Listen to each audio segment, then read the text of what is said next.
In this episode, I'm going to share with you my favorite gear and gadget finds from the last year. Stay tuned. You're watching TOGCHAT Live, the only live show dedicated to the hows and whys behind creating consistently great photographs. Here's your host, Joe Edelman. Hey gang, welcome to episode number 228 of TOGCHAT Live. This is the only live show that deals with the hows and whys behind making consistently great photographs. And for the next 60 minutes, that's my focus, to help you. Hey, already we've got photographers checking in from all over the world, and it's clearly time to start because Lynn is here from New York. So please be sure to check in and leave a comment. Let me know you're here and where you are located. It's always so cool to see so many people from so many different countries tuning in to chat about their love of photography. I've got Renee here in Switzerland. We got Tony in Toronto. Lawrence is here from Rugby, England. Nick in Basking Ridge, New Jersey. Darren in Hartlepool in the UK. I've got April in Missouri. Marcelino in Berkeley, California. D Psycho from Plano. Haven't seen you in a while, D Psycho. Good to see you here. We got Robert in New Jersey. Let's see. Carl out in Illinois. Mitch in Northern Ireland. Ken from the UK. FN89. Love that username. From Ottawa. Misha from Switzerland. We got people here from all over the place. Thank you. So can you believe it, gang? It's December 2nd. I think we should all raise a glass and toast the fact that 2020, it's almost over. I do hope that you are all healthy and, of course, still wearing a mask and practicing your social distancing. So before we dig in, please remember that I'm going to work really hard to help you with your photography in the next 60 minutes. It would help more people find my channel and TOGCHAT if you do me a solid, hit that thumbs up down there below the video. And while you're looking down there, feel free to hit that share button.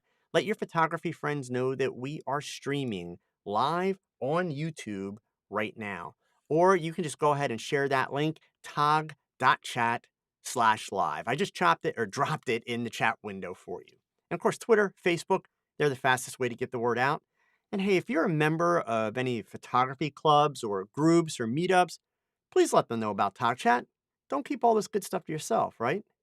And gang, as always, I know it's fun to chat, but I'm going to ask you to save the chat for questions, not discussions, so that you don't miss anything important and so that I don't miss any of your questions in all the chat noise. And don't forget, in case you can't stay for the entire show, TOGCHAT is also available for download as a podcast every week. I'll share the link in the chat for you, and it's in the show notes below, so you can download it at any of your favorite outlets for podcasts, and you can listen while you're editing or retouching. It's available at iTunes, Google, Spotify, Amazon, all the major podcast platforms. I post the podcast a few hours after the end of the live show every week. And if you tuned in last week, I mentioned that I was going to have a guest this week. Well, we ran into a few scheduling issues. So my good friend, whoops, wrong window. There's the window we want. My good friend, Will Cadena, he's going to be sitting down with me on Monday, actually, for an hour-long conversation. And I'm going to share part of the interview with you next Wednesday here on YouTube.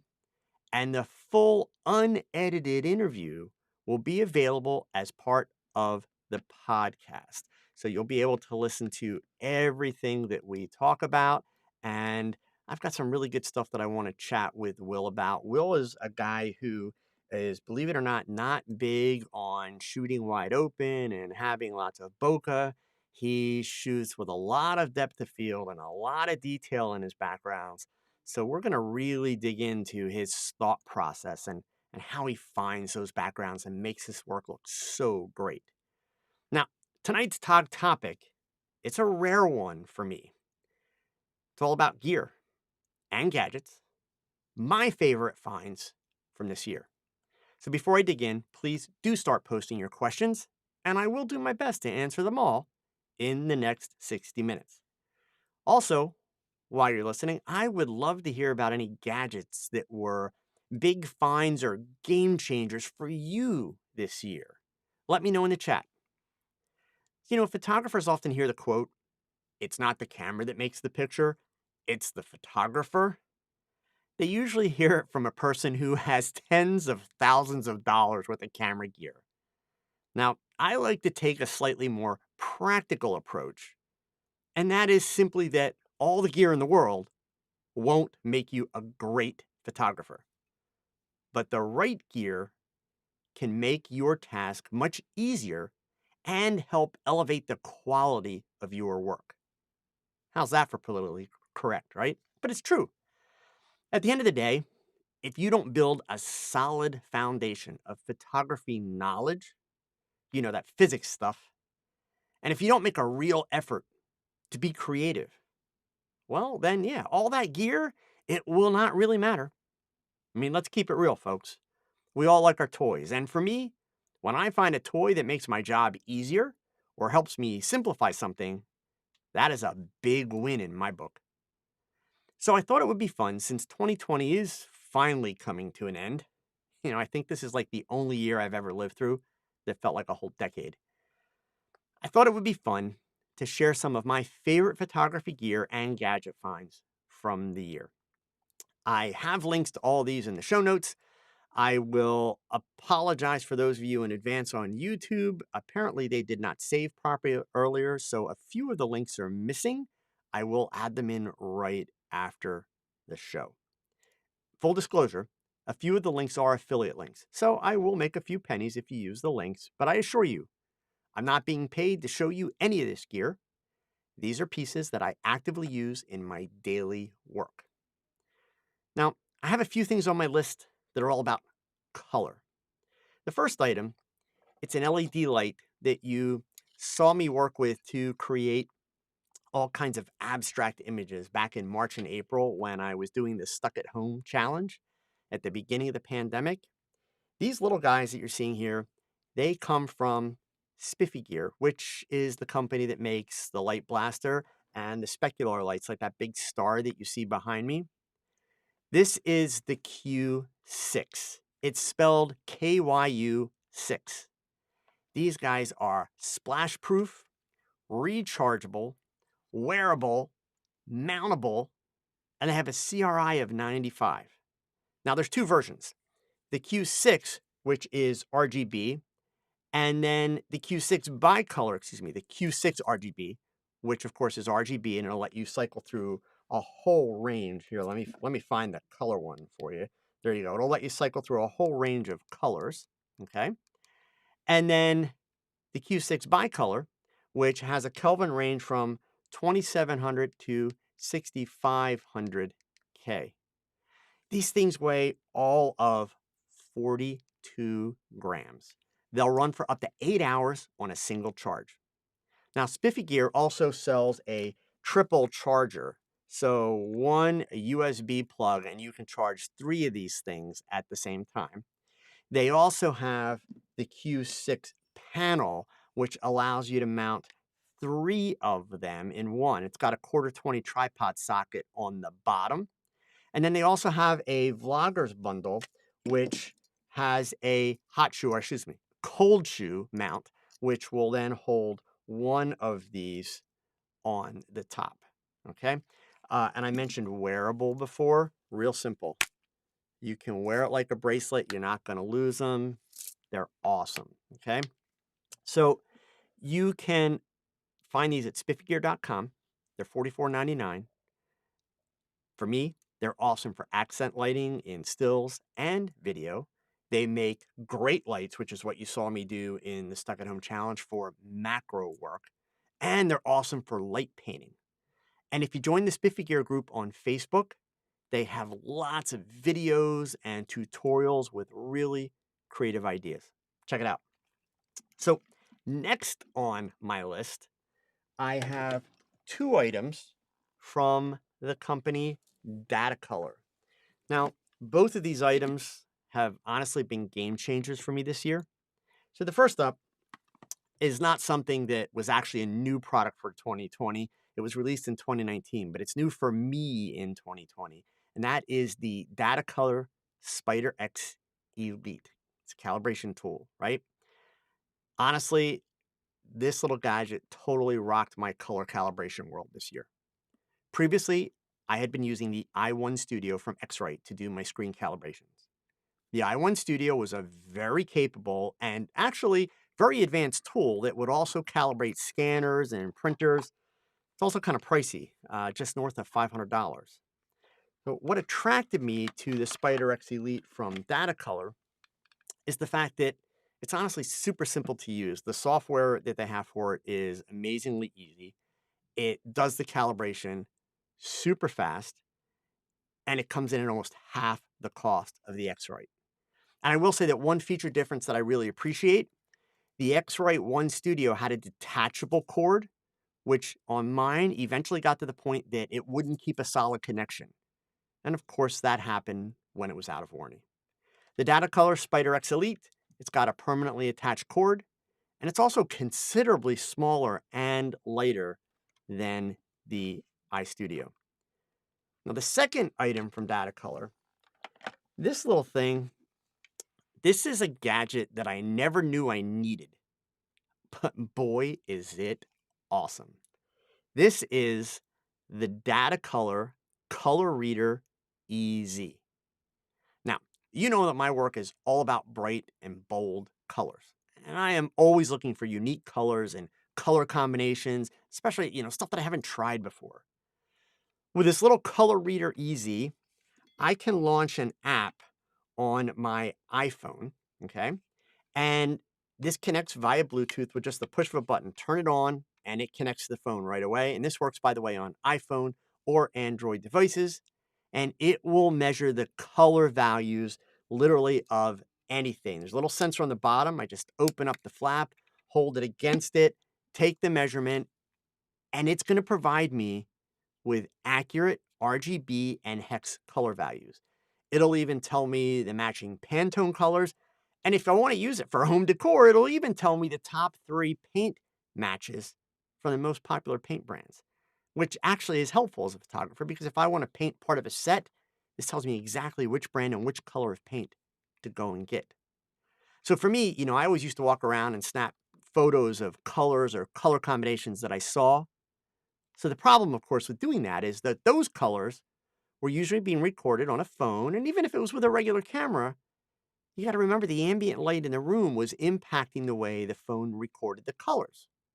So I couldn't just take the photo into Photoshop and use the eyedropper to get the color.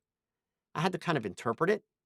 Now I can measure the color, get the exact values, and then save it from the app so that I can reproduce it later. This little gadget is small enough. I mean, you can even see it in relationship to my phone. This is an iPhone 10, right? I can carry it with me pretty much anywhere, either in my camera bag, in my pocket. Super, super easy, super helpful. So especially if you're one of those photographers that struggles with color, finding good color combinations, the app will even recommend color palettes based on the color that you scan. So let's say you're working with a model, you're not sure even what kind of gels to use or what color gels to use. You could literally do a scan of the model's outfit or your background, and it will give you a recommended color palette so you can start mixing in gels or choose a background color, etc. The Datacolor Color Reader EZ sells for $59. Totally worth it for me. This was a game changer. So one more kind of really cool color item.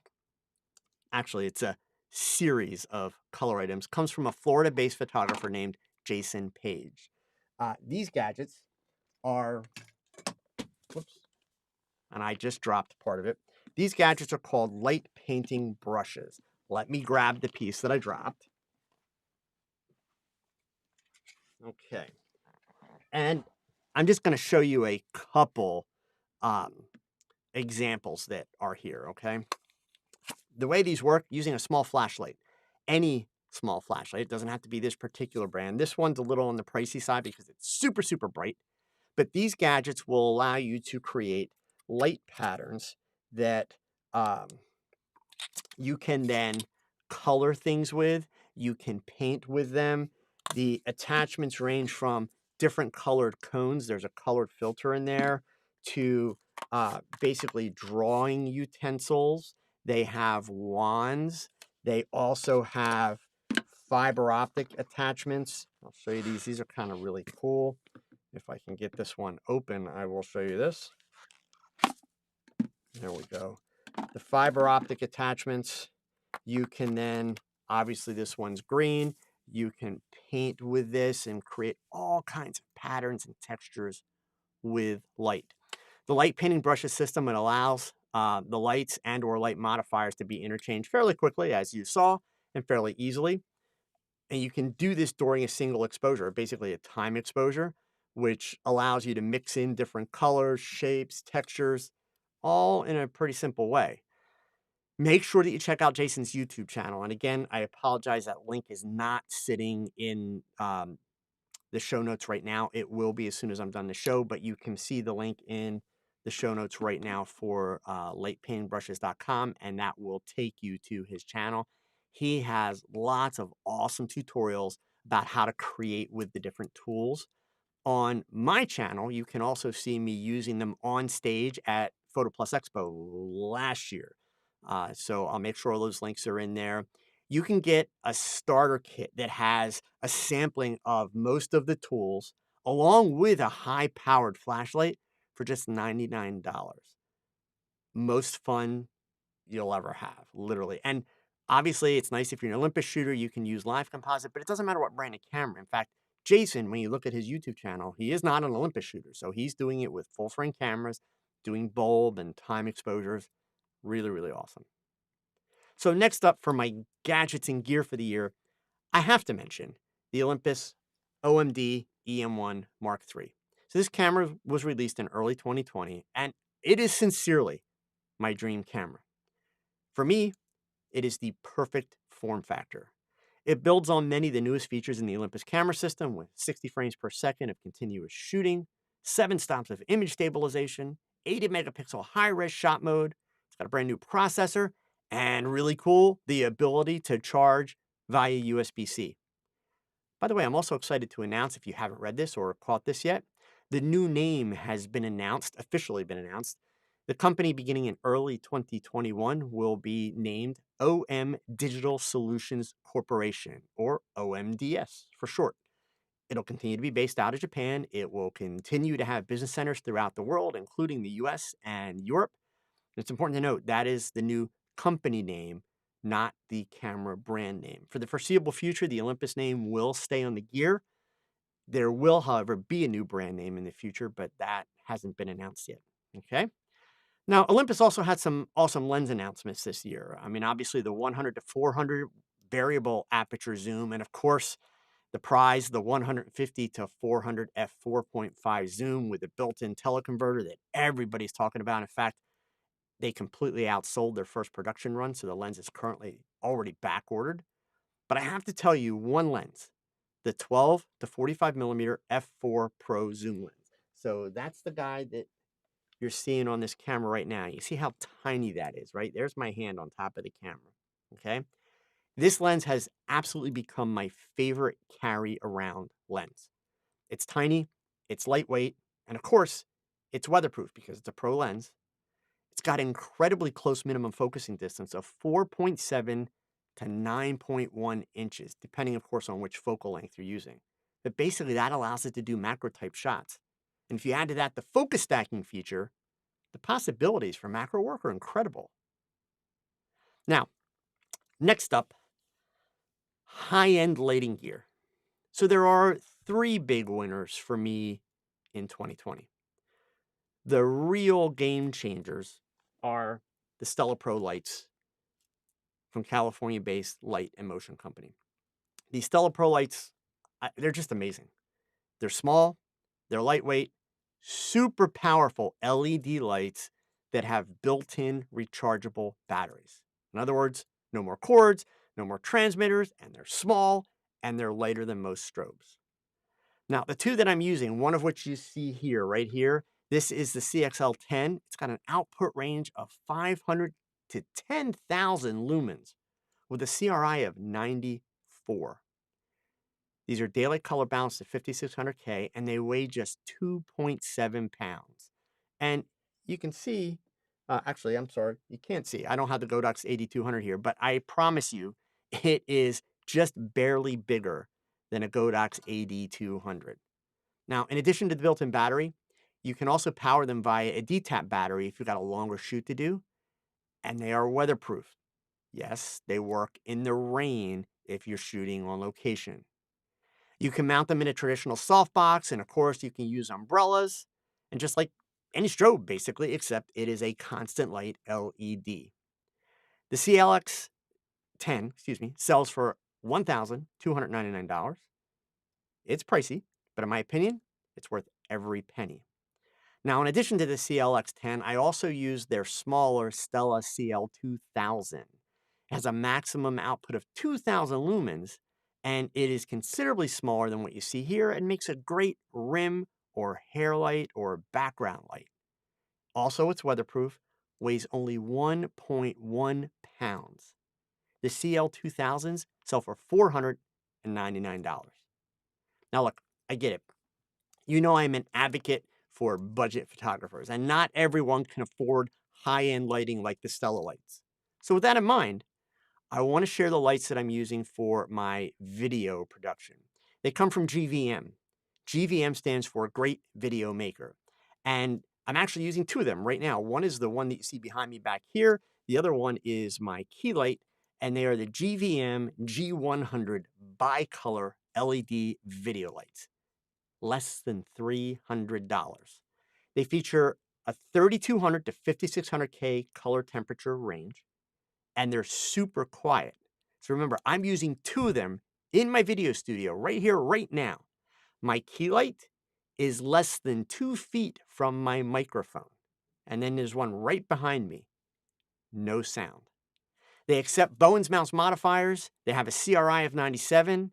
And for a photographer on a lower budget, these would be ideal for shooting portraits with umbrellas or softboxes.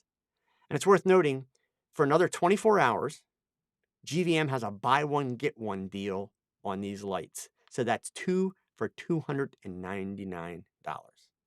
If you're watching or listening after December 3rd, I'm sorry, the deal is over.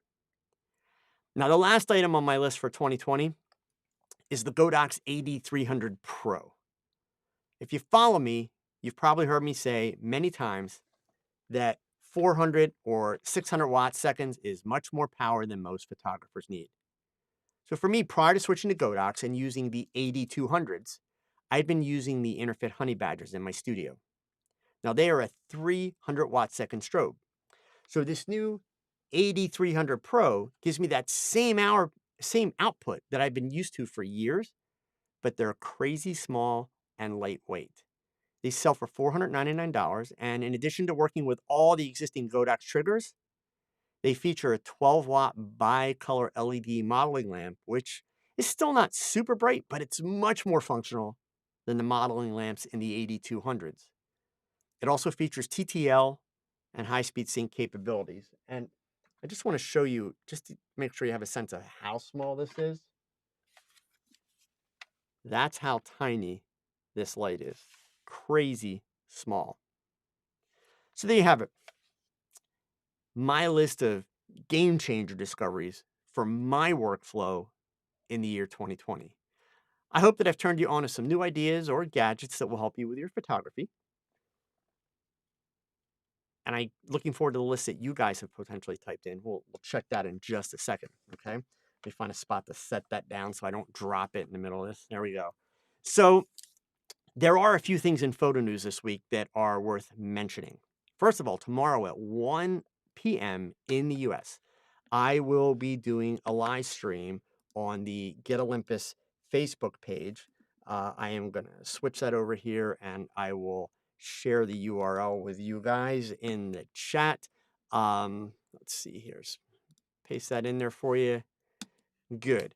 We're going to do some fun tips and ideas for shooting creative Christmas portraits. It's free to attend, so I hope to see you there. Also, tomorrow evening, I'll be presenting a free online presentation called Build Your Personal Brand to Build Your Photography Business. You can see that's tomorrow night at 6 p.m. Eastern Standard Time in the US. As I mentioned, it's free, and I guarantee you it's an eye-opener if you want to make money with your camera.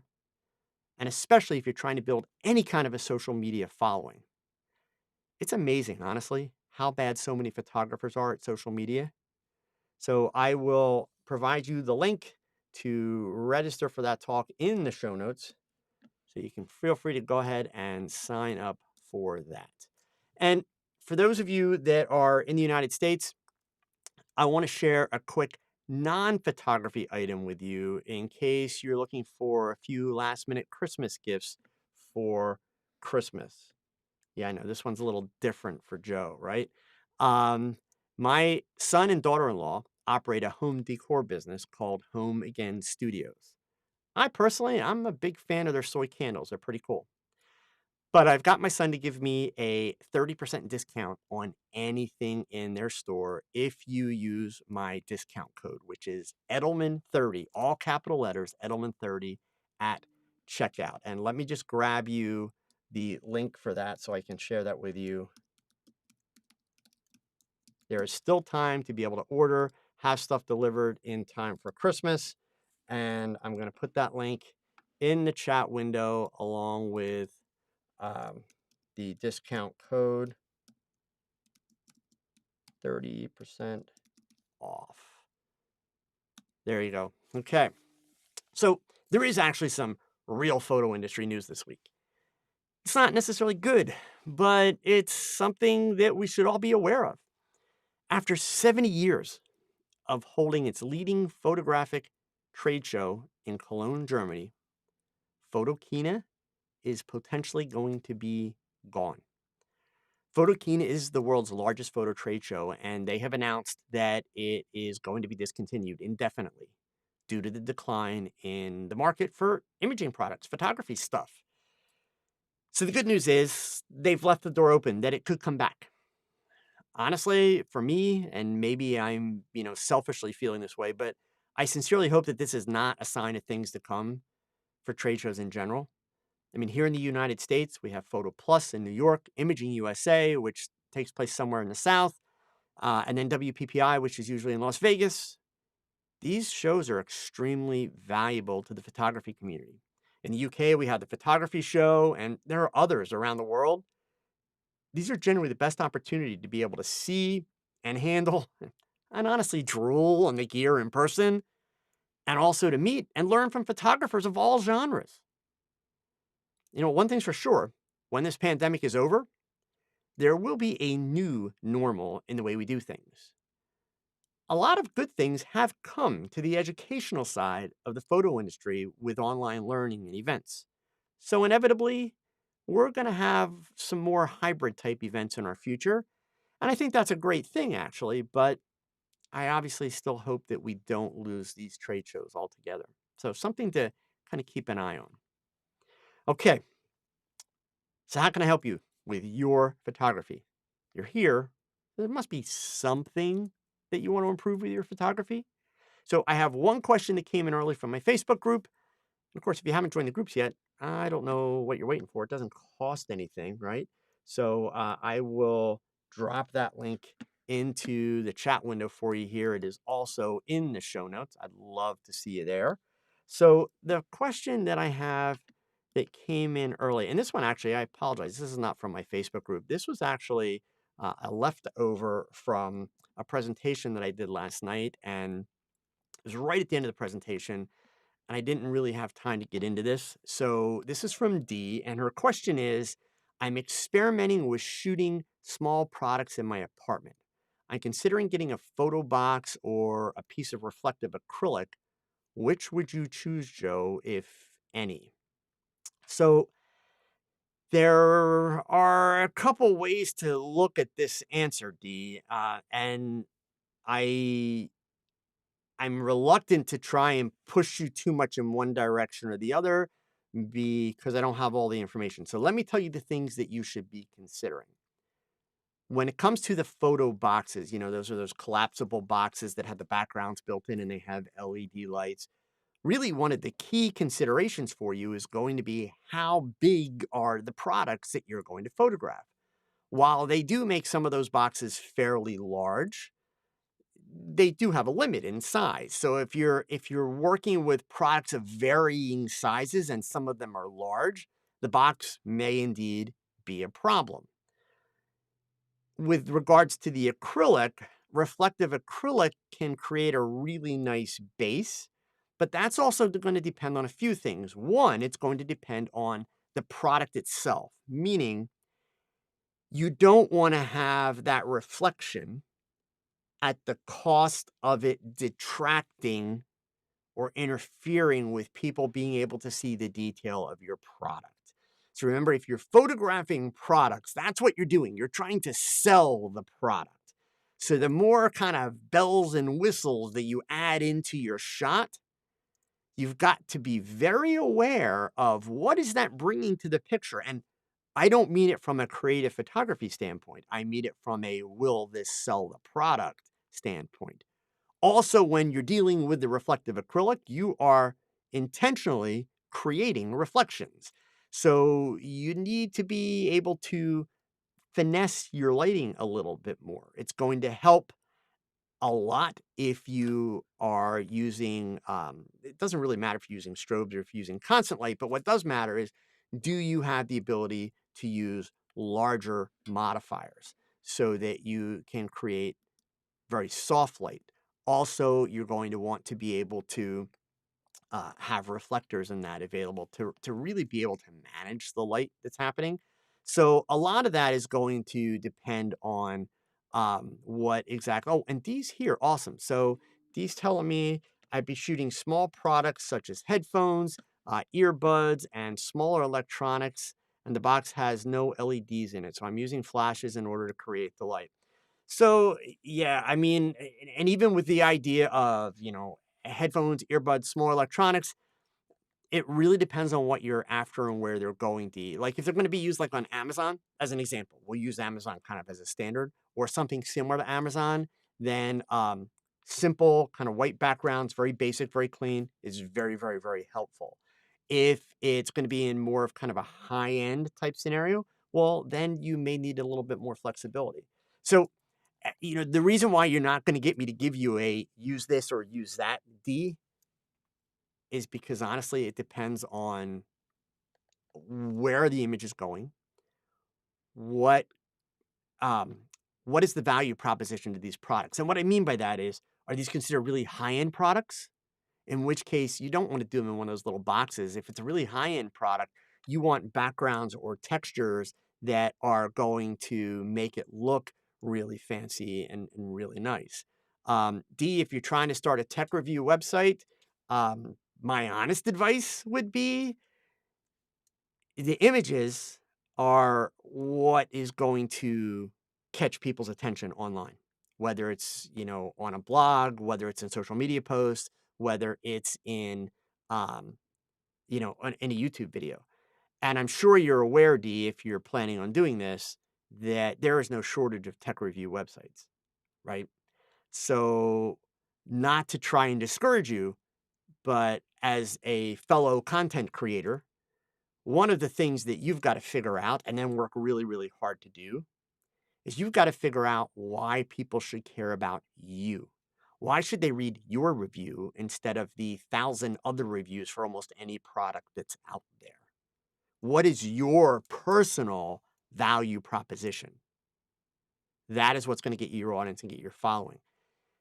The answer to that question actually also drives a little bit of what you do with your photography.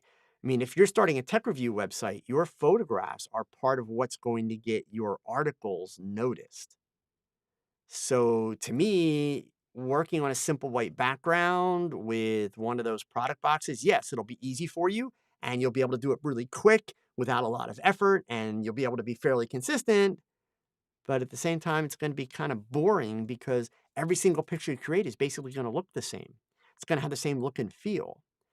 And if we go and we look at all these different tech gadgets that you're going to review, if we look at all the different websites for all the different manufacturers and companies, they are um, they are showing them in very different ways, different backgrounds, different colors, because they want to get as much attention for them as possible. So Yeah, unfortunately, um, I would put a little bit of extra thought into how important the pictures are going to be, and I realize it's not something that you're looking to get into, like, "Oh, I wanna be a photographer," but you may need to put a little bit more effort into that if you really want it to pay off.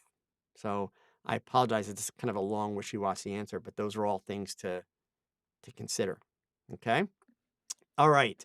So hopping over to the chat window here, I'm gonna go ahead and work backwards for the moment from Matt. Joe, would you shoot portraits using the 40 to 150 f2.8? I need one lens for portrait and telephoto, and this one ticks all the boxes. But what do you personally think? So the 40 to 150 f2.8, of course, is an Olympus lens for you full frame shooters. That is 80 millimeter to 300 millimeter comparable focal length. Matt, I have used that. I own that lens. I have used it for portrait work. Actually, last night I did a presentation on the portrait photographer's gear and actually showed a portrait shot that I had done with that lens. It works great. It's perfectly fine. Certainly, if that's the only lens you can get, then yes, you would be good to go with that. Um, I always tell people my go-to portrait lens is the 45 millimeter f1.2, and I like it for several reasons. One, it's amazingly sharp. Two, it is a 90 millimeter full frame equivalent focal length. And three, as a 45 millimeter, it actually allows me to get physically close to my subject, so I'm able to maintain that connection with my subject while I'm shooting and while I'm working, which I really like. So I don't feel like I'm, halfway across the room taking the pictures. But yeah, it would certainly work for you. Absolutely. Okay. All right, and EW Images, I appreciate this. Without trade shows, I would have never got to see Joe speak live and even shake his hand afterwards. Well, thank you. I appreciate that. Yeah, I'm not gonna lie, I really hope it doesn't go away. I really hope they don't disappear. I do think I think it's gonna be a different scenario than what we're used to, and, um hopefully it's gonna kinda work itself back, but I think at first, yeah, it's gonna be very different for sure. Ken is mentioning that, for him, Topaz Denoise AI was his, big find for the year. So very cool, Ken. I have not used, the Topaz Denoise AI. I've used one of the really, really early versions of Topaz, Denoise, but I tell you in general, the Topaz stuff, absolutely awesome. They do great work with their software, so, kind of a big fan of it. So, all right, let's see here. From Gone to Coda, what is the best color for the walls and the ceiling of my studio? I would recommend that you go with either a white or a gray. Anything beyond that, you are risking having color spill back onto your subject. In other words, reflect off the walls and come back onto your subject. So, also part of that consideration is how large is your room?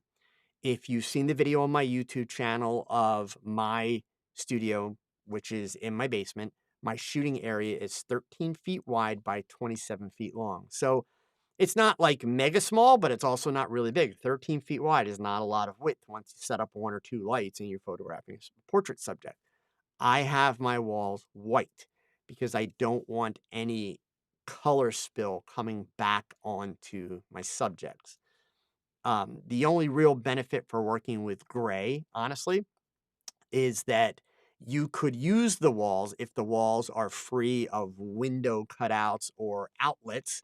You could actually use the walls as a background. And if you're working with a matte gray, then you have the ability to gel whatever lights you throw on those walls and turn that gray wall into any color that you would like. With the white, people will routinely ask me, well, should it be glossy? Should it be matte? Honestly, it really doesn't matter. I'm not a fan of matte paint to begin with. I would only me personally, I would only use matte paint if it was a background. So in my studio, the white walls that I have are a semi-gloss. And as I mentioned, I'm not using those as backgrounds, so they're just white walls. That's it. Okay. All right. And let's see from Mitch. Whoops, that's nice and big. Mitch actually has three of the bicolor Q6s, but his buy of the year has been the Pika 2000s, which is the British version of the Godox 8200s. Fast recycle time, great light. Yes, indeed, they are. The 8200s are absolutely awesome. So Malcolm needs a recommendation for a 6-foot-ish solid heavy studio tripod. My ProMaster sucks. Malcolm, so that's really going to depend a lot on your budget, to be really honest, especially since you're coming from a ProMaster. Once you start getting into like a 6-foot range, and once you start saying, I want something that's solid and heavy, you could be spending five, six, $700 just on the tripod. In other words, not even the head. This tripod that I have here is a Benro tripod. It's a 60-inch, so it's 5 foot tall at its maximum height. It's carbon fiber, so it's very light. The tripod itself is over $200. And then because I'm a little crazy, I have a $400+ head on this tripod. But this is the kind of tripod head that you'll only ever buy once in your life. You'll never need a second one, ever. Okay. Um, so that being said, check the video on my YouTube channel about how to select tripods. In fact, here, let me see if I can find that for you guys really quick. I should have had YouTube queued up and I don't. That's my bad. I'm slacking here. So let me just get that and I will share my screen here. And just so you can find them, when you go to the YouTube channel, don't search on the top because that's the YouTube search. What you want to do is click the little magnifying glass and just type in tripod. And there's two videos that are going to come up. One is 10 tripod tricks, how to choose the best tripod. The other one is all about the Acrotech ball heads and the Benro tripod that I'm using. So I'm actually going to give you the whole search URL, and that will show you the two videos. What that's gonna do for you, Malcolm, it's gonna help give you the criteria for knowing which tripod to select. So even if you don't have the budget to buy a really high-end one, you're gonna be able to make sure you're looking at the right information so that what you do pick will support your gear and support your gear the way you want it to, okay? All right. From Robert, his gear find for the year. It was a Neewer focusing rail for when he does macro photography. Focusing rails do not get enough credit. I know even a lot of macro photographers today that actually don't use focusing rails. They're simple, they're basic, they're easy, and they work. So a lot of value to that. Let's see, from Jim Jones, his big find of the year, Lightroom Mobile on an iPad Pro. Cool. Now, I'm not a big fan of doing my work on iPads, but I know a lot of photographers that are, and that's great if it works for you. So uses the Apple USB-C card reader. So now he can unload his cards to the iPad and let Lightroom sync them to the PC. Awesome. So you're using it more as a workflow thing. So that's really cool. And I think that's brilliant, especially if you work on location a lot. So that's awesome, Jim. Okay. Let's see here. Adam, we're back to tripods. So this is a big tripod night. Who knew? I had no idea we were going to be looking at tripods tonight. I am looking at purchasing a new tripod, less than $200 if possible. Do you recommend anyone specific? No. You guys, you should have taken my class last night, the portrait photographer's gear, because I talked a little bit about that. I will tell you this. So, full admission, I hate tripods with a passion, but I use them a lot. The reason I use them is not because I need to use them, because especially, I'm using cameras that have Eric, thank you so much for the super chat. I appreciate it. I'm using cameras that have amazing image stabilization. The reason why I like tripods is because tripods slow me down. You might have noticed I'm a little type A, a little energetic, right? That's not actually a good thing when your work depends on really paying attention to details. So the tripod slows me down. forces me to be more deliberate. That's why I do tripods. But what I would recommend for you, Adam, is take a look at the Benros. I'm a big fan of Benro. I'm not sponsored by them. I don't make any money off them. I'm a big fan of them. And part of why I do like the Benros, to be completely honest with you, they are what I would consider to be reasonably priced. Goes without saying, you want to compare Benro to like a Manfrotto, you're going to pay a whole lot more for Manfrotto. Manfrotto makes nice stuff, but it's outrageously expensive. For me, Benro is equal quality, but much, much more reasonably priced. So I would start there. Okay. But yeah, if we were looking for specific models of that, I have to be honest with all of you. I couldn't begin to tell you. Okay. All right. So I'm just scrolling back here. I know I had a couple questions in early. Let's see. Darko had a question. Regardless of the camera brand, do you feel people should have both primes and zooms in their kit bag? Not really, Darko. I feel that people should have what works for them in their line of photography and what they like doing. Unfortunately, I am old enough that I remember Darko, thank you so much for the super chat. I'm old enough that I remember the first zoom lenses that were, made available, and they sucked. They were horrible. They were not sharp. They were not well made. It was kind of like, "Oh, you're using a zoom lens? That's how stupid is that?" It just you stuck with primes. That is not the case today. Zoom lenses today are every bit as sharp, every bit as durable and reliable and everything else as a prime lens. So that being said, some people just don't have the budget to be able to, work with primes. Um, so I hate to say they should carry both. I personally am a huge fan of prime lenses. I'm a big fan of zooming with your feet whenever possible, because again, it slows you down. It makes you pay more attention to the details. So if you struggle with those things, listen to some of the things I'm saying tonight, gang, about tripods, about using prime lenses, because they are ways that you can help create the discipline in your workflow. So it's going to be preference and it's going to be budget. That's going to be a big driving factor. Okay. All right, let me scroll back down to the end here. Matt's asking, Adam, thank you so much for the super chat. I really, really appreciate it. I'm sorry, Adam, I couldn't give you a specific brand or a model number within the brand, but I promise you, look at Benro, you won't be disappointed. Okay. All right, from Matt, his question is, are vintage lenses worth trying? Um,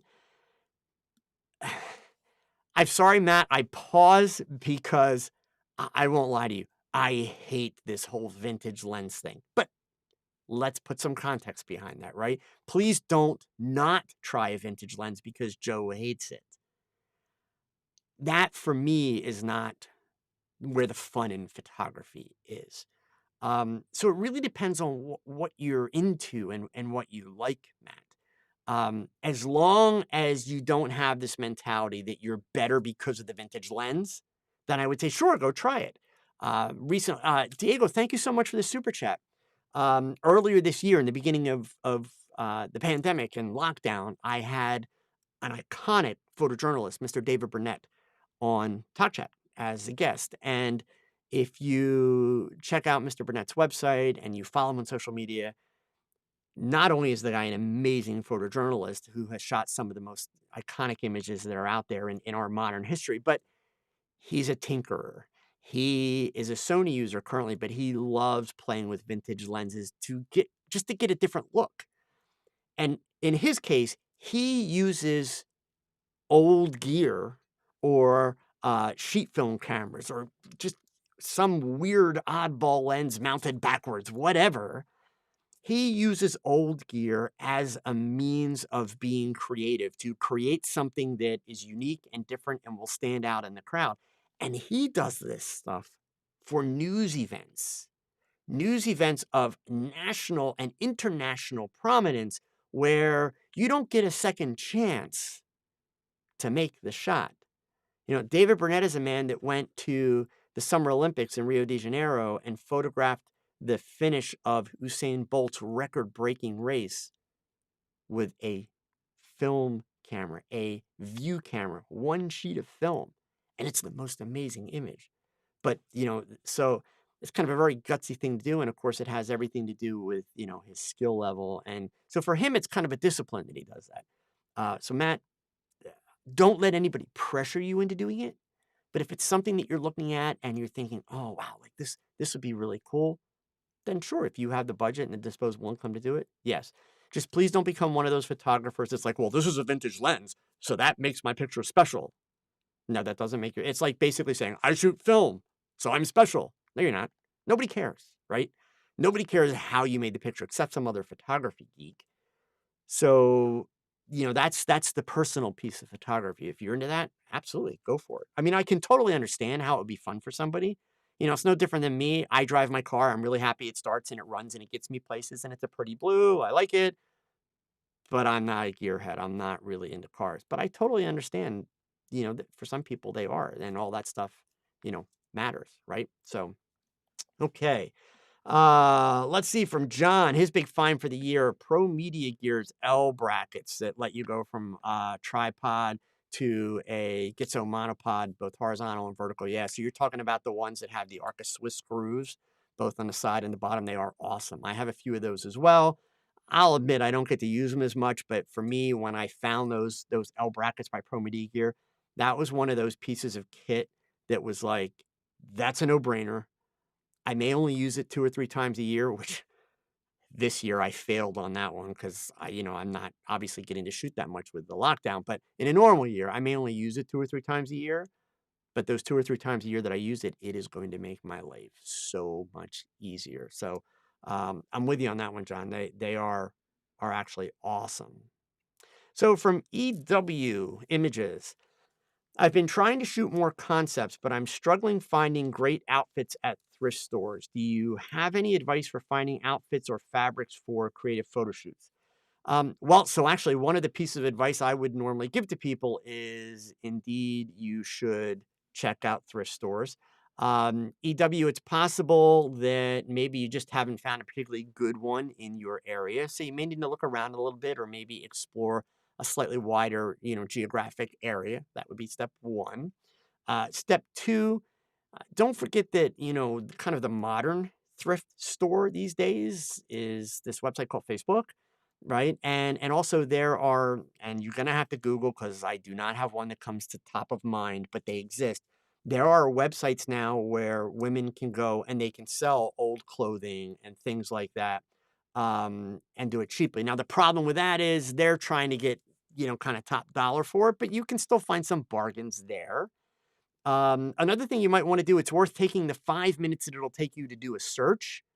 Do a search on Etsy.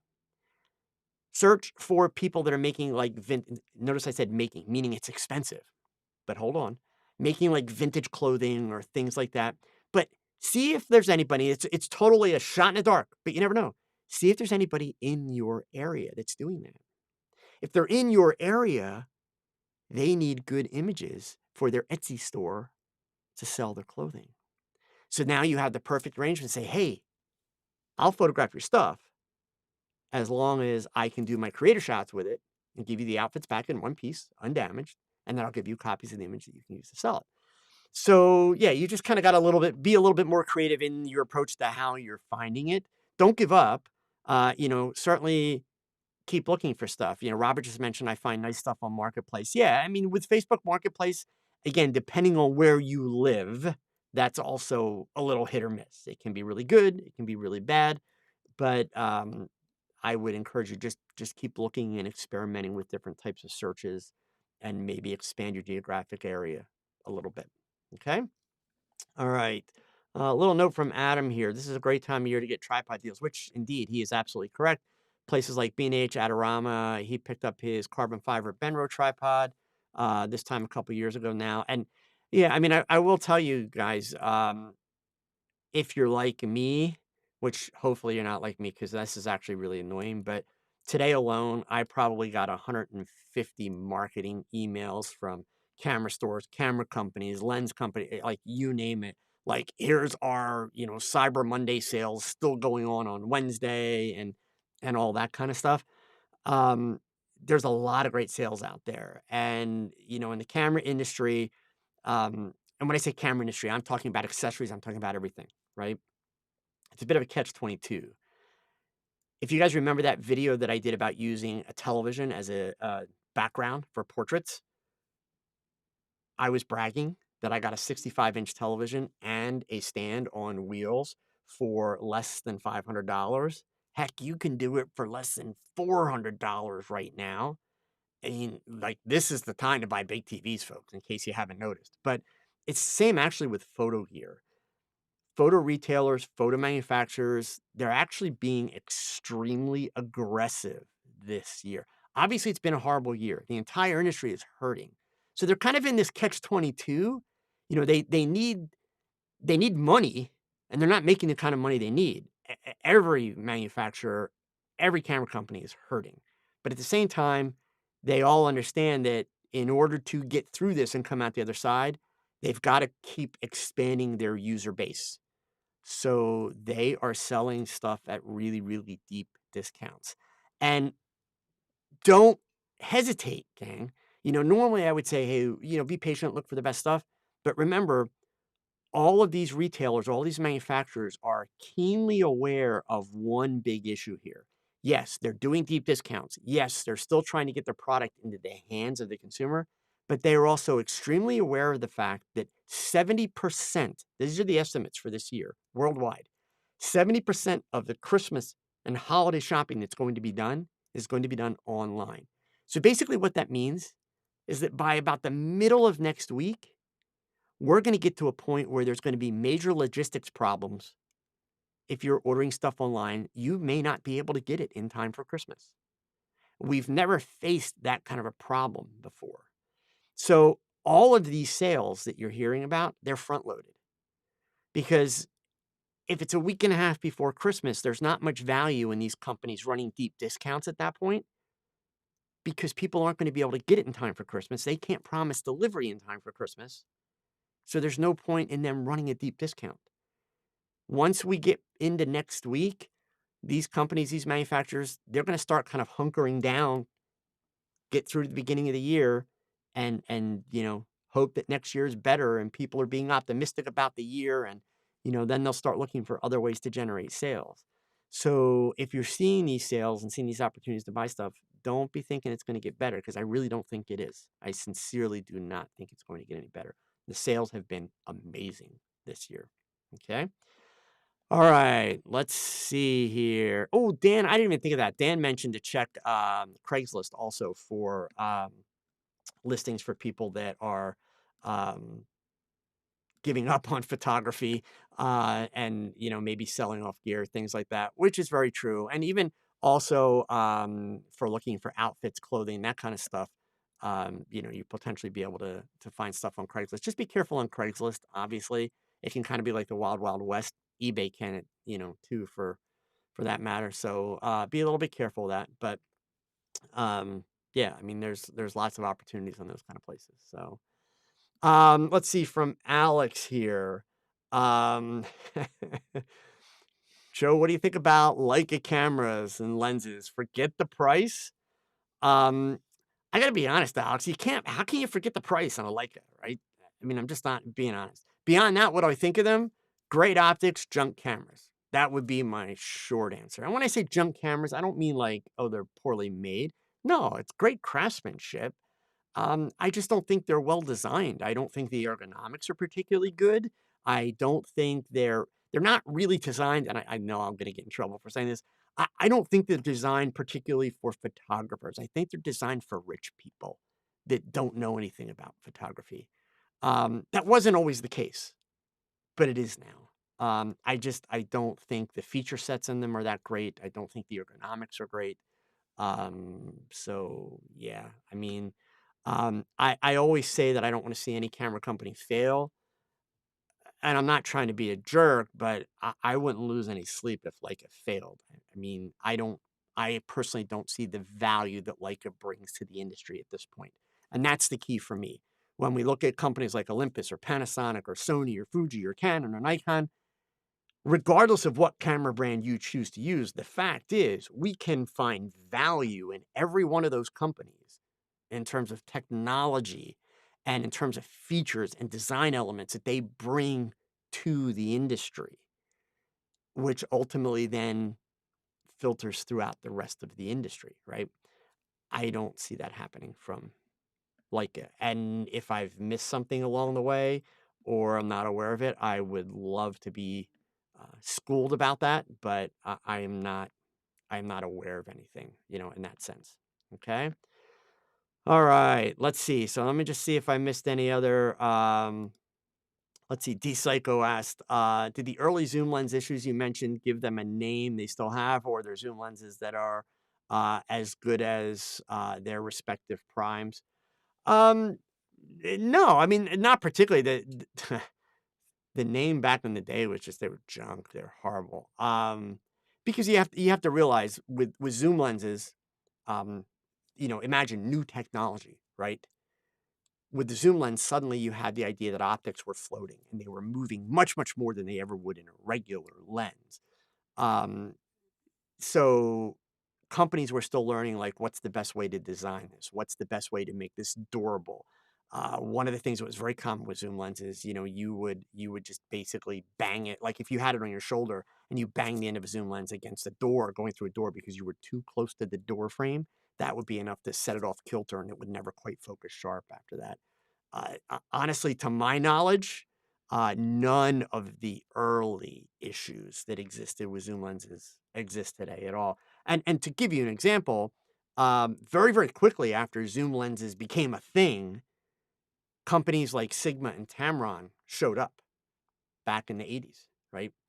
And indeed, back then, their lenses really weren't that great. Their lenses were considerably cheaper than like a Canon or Nikon lens, and they just really weren't that good. Today, uh, look at the bench test results, right? Sigma lenses, Tamron lenses, Tokina lenses even routinely beat manufacturer lenses.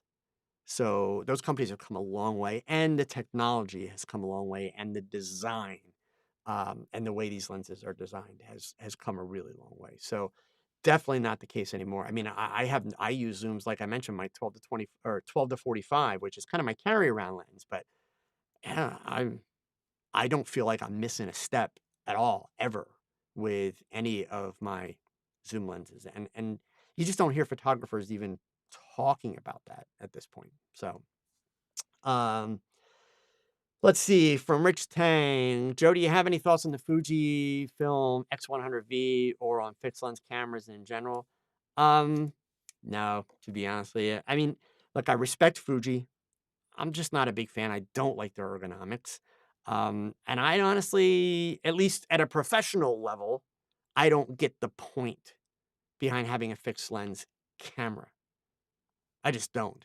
Um, Having a fixed lens camera that's maybe a carry around camera, a vacation camera, maybe if you're a street photographer and you've got kind of a very set style and that focal length fits your needs and what you like to do, okay. But beyond that, yeah, for me, fixed lens is kind of pointless, to be really honest with you. Okay. All right. So let's see here. Did I have any other questions? I think I got all the questions. You guys, and I apologize. I know I didn't read everybody's big find for the year. But really, really some good stuff in here. So glad to see that. And scrolling on up, did I miss anything else in terms of questions? I think I got them all. Gang, I gotta tell you, as always, you guys are awesome. Really good questions tonight, really good discussion.